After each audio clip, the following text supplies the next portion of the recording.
The difference between art and non-art is that art is something that is conceived in the mind before actually creating it. For example, it's an idea that was executed as a way of expression, and non-art is something that enhances the expression of the artist.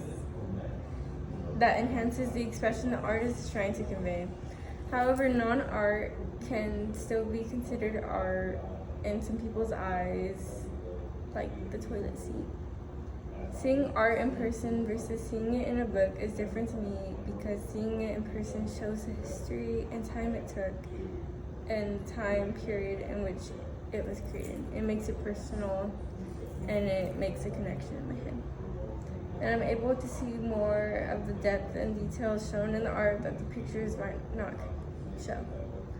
I think the people who are willing to risk their lives to see the art that I saw shows their true passion for art, as well as how respected the artists are that people are willing to risk their lives for. The few times I have experienced wonder was when we went to the British Museum, and I wondered how, if back in the day they didn't have planes or transportation, then how did the British manage to steal all those artifacts and bring them back? Another moment was when we were looking at the Louvre and looking at all the large paintings that were made centuries ago. And my wonder was, how did they get their paint, and how did they get their paint, and where did they find their paintbrushes at?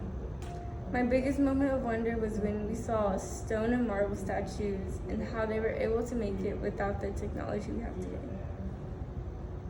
I think this trip and experience will affect my future self by making me more aware of art, architecture, and art.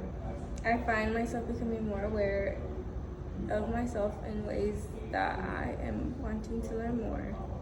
Before this trip, I did not find art as interesting as I do now, because now I want to go explore the Texas museums and compare them to the ones that I saw abroad.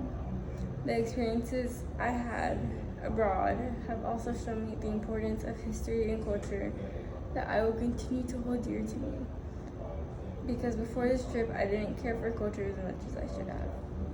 I have become more self-aware and learned how independent I can be navigating a country when I don't know their language, knowing that if I can take care of myself in a foreign country with an unknown language, I will be okay in future challenges that will be thrown at me.